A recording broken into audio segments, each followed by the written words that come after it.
እና አርማጭሆ ደግሞ ተኩሳቸው በጣም ኃይለኛ ነው። እንደውም የሚወላሉ ልጃገረዶች ውሃ ቀርቶ ሲሄዱ ገመዱን ይመጥሳለን በሰው ላይ ብሎ የሚወዳደሩ ሰዎች ተኳሾች ናቸው። ከነሱ ናቸው የተዋጉን። ቀላል ሰዎች አይደሉም። እና ቀላል ባይሆን ይሄ ሰለጠነ ሰራዊት ነው። የመሳሪያ አለው፣ የበላይነት አለው። በምንም ነገር የሞራል በላይነት ስለሆነ ምንም ቢሆን እያሸናፊ ሰመ እየገፋን መሞት ታች ደረሰ። ታች ሲደርስ ደግሞ አንዱ ሌላ አሻጥር ፈጠሩ። አሁን እዚህ ሜዳ ደርሰናል። ከጫካ ወጥተናል። ሁመራ ለመግባት ምናልባት 3 ኪሎ ሜትር ነው። እዚህ ሆናችሁ በአውሮፕላን ማረፊያ ቦታ አዘጋጅታችሁ አውሮፕላን የሚያርፍበት ቦታ አዘጋጅተው እስከዛ እናንተ ሚሊሻ ተምሮ እስከሚሰልጥን እዚህ ቆዩ፣ ውሃም ይቀርብላችኋል፣ አውሮፕላን ይደርሰናል አሉ።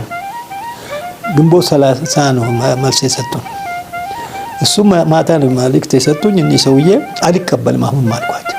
እኔ ሌሊቱን ጨርሰን ይሄን ሁሉ ውጋ ሄደን አሁን ውሃ በሌለበት ቦታ አውሮፕላን ሜዳ ሰርተን ውሃው ከሌላ ቦታ ተቀርጦ ጦሩ ምግብ የለው።